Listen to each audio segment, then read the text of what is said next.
Hello and welcome everybody, my name is Savage and today we're going to be having a look at Algorand.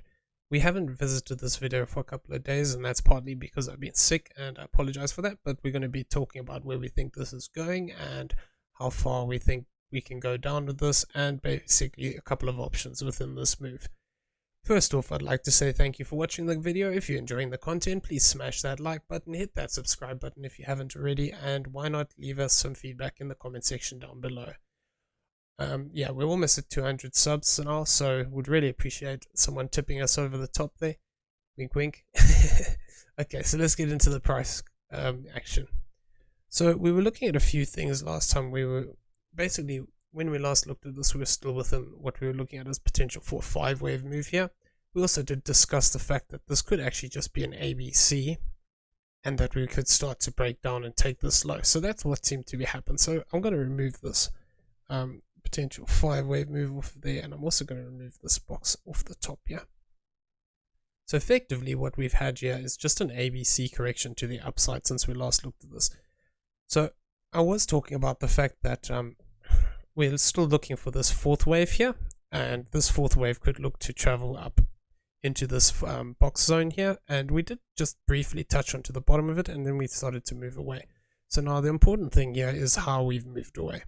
Basically, this move to the downside isn't really, it's not giving me great confidence to count it as an impulse. There's potential that it could turn into some kind of a diagonal move within this move, and what we'd be looking at then is the potential that this is a wave 1, we formed a wave 2, and then we're going to form zigzags for wave 3 and 4. However, I do think that it is also possible that we could be forming a triangle within this move. And the way that we would be looking at that, so there's a few things we need to discuss about this. So basically, I'm just going to draw this temporarily like this, and we'd have to look at this as a wave into that high. So there is potential here that we're actually looking to form a C wave within this move, and effectively what we are looking at is the potential to form this as an A, a B, C, D, and an E as a bigger triangle.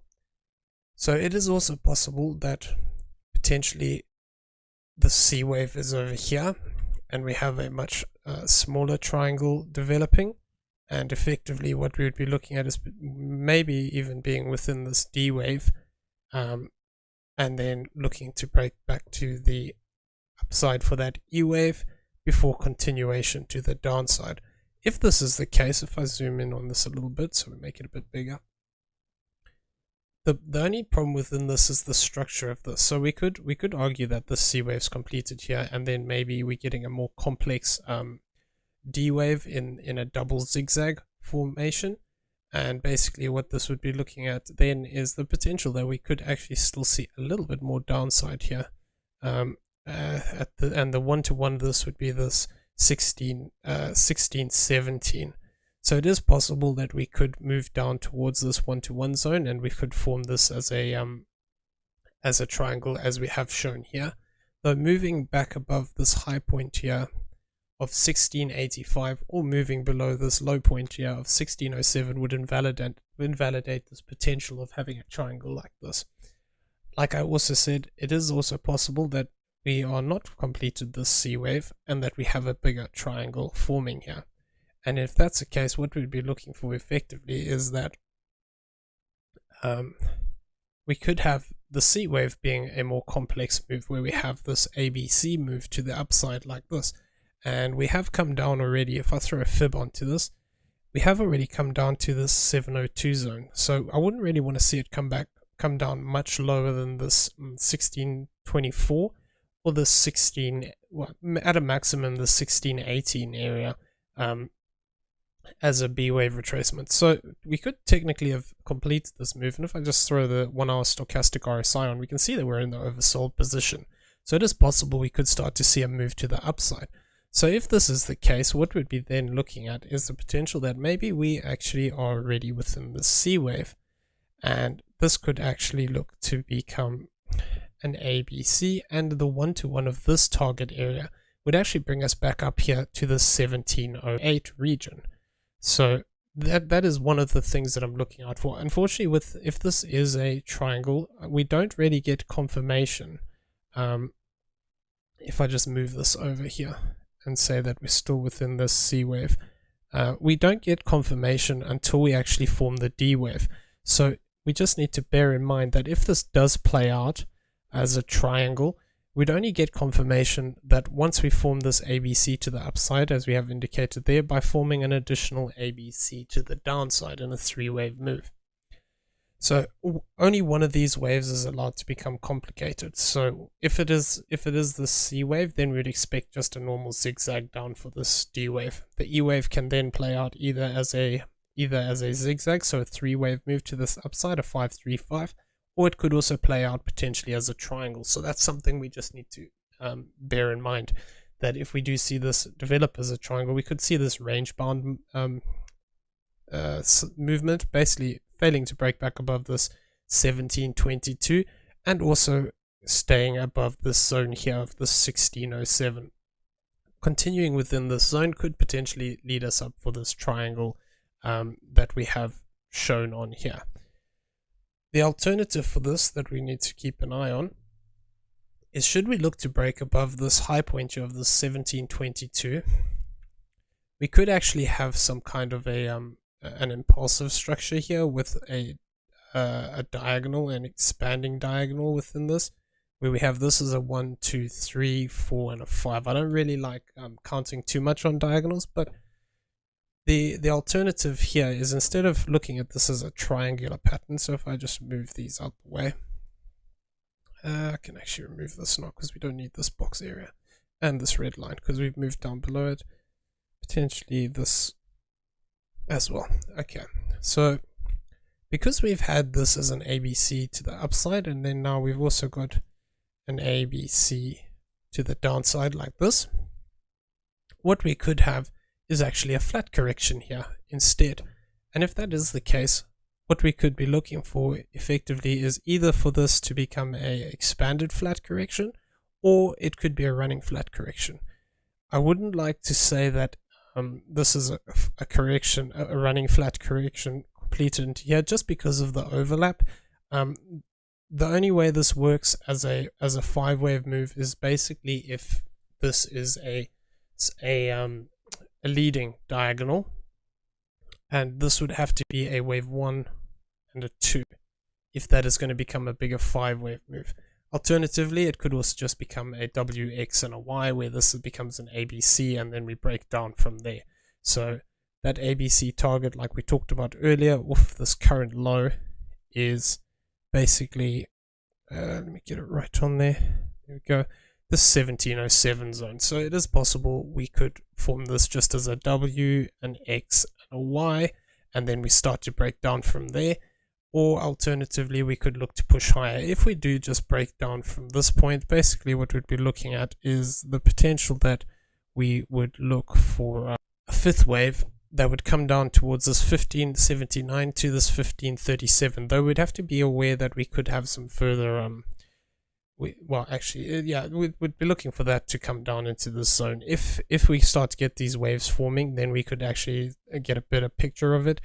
Alternatively, we could just look to this area preliminarily as a target zone, which would be this 1579 to this 1537 zone.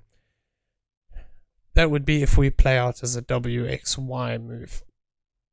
If we, however, developed into a bigger 5-wave move here, what we might be looking at is the potential that all of this could be a 1 coming down for this 2. Like I said, this 2 might have a little bit more downside to it, and we could look to potentially target out this low point. But if we do develop as a 5-wave move, basically what we'd be looking for is evidence that we have this is a wave 1, this is a 2. Our wave 3 would typically move up to this 1757 zone before a move back down, and then basically that 5th wave to the upside. So should this play out, this is obviously going to change depending on how the waves form exactly, but basically we could be looking for a move towards this 1790 to this 1770 zone, and then be a completed correction as a flat correction. And that would mean that this wave 4 potentially completes here, and then we look for that move to the downside. Should we move to the down, or should we have this move play out as we have indicated here? Effectively, depending exactly where this fifth wave ends, it would slightly change it, but then we would be looking for a slightly lower target area of this 1567 to this 15 cent region. Like we talked about previously, I still am anticipating an additional fourth wave here, so we'd have to just keep an eye on that and see how that plays out. For a certain aspect of it, it kind of depends on also where this fourth wave completes, because we could then look to target out the same sort of zone. So if we do get this fourth wave push up a little bit higher, then it's possible that maybe this additional fourth wave looks to target somewhere within the zone of this fourth. If it doesn't, we could still actually see a move where we play out and this fourth wave actually comes up a bit higher and looks to target up a higher range within this. Though until we get more information from the waves, we just have to give it a bit of time. We could also have had a completed correction within this ABC, though, based off of the fact that our wave 2 took a bit longer to play out up here. What we would be looking at is for this to be at least 100%. So given the current structure, and often wave 4s are longer than your wave 2, at least 100% is sort of the guideline, but generally speaking they can become longer than your wave 2 in duration rather than price action. So it is possible that, like I said, we could have this as an ABC and we look to push back up into this red box area. Alternatively, we do have to be mindful that we can potentially look at this as a move that is going to start extending to the downside. So the way we would be looking at that is either that we have this as a diagonal shape and we're going to form something like this with a 1, a 2, then we're going to break down.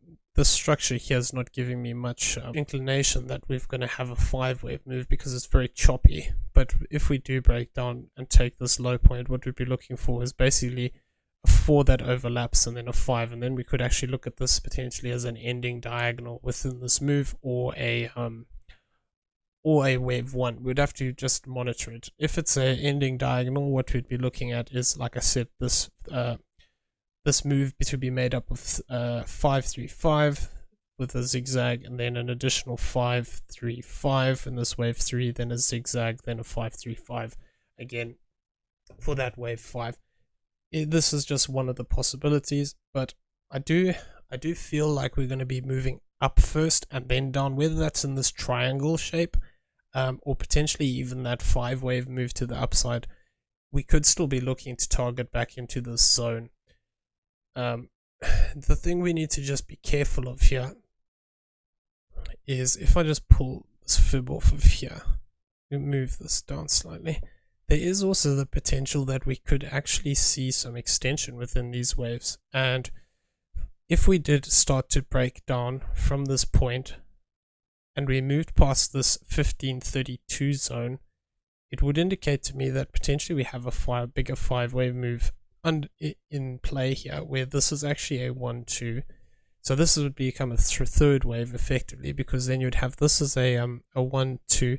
All of this would become a 3. You'd look for that 4th and a 5th again to the downside. So this is what we need to just keep in the back of our mind, that provided we fail to break back above this point, well, mainly this point here, for as long as we can't break back above the 1722 zone, there is still potential for us to carry on breaking down to the downside here. And once we get more wave structure, we can sort of try and pinpoint this down a little bit. But until then, we've got to just be aware that there is potential for that bounce to the upside and then continuation to the downside, or we could just have a direct sell-off. And basically that direct sell-off could look to take us I'm just going to work it out roughly from here down onto this zone here, 382. Then we look for that move to the downside. Like I've said before, this is just rough working out. It completely depends on how the waves form exactly. So we could look potentially 1382, testing that, and then potentially. This one will come back up onto there. Let's get rid of this.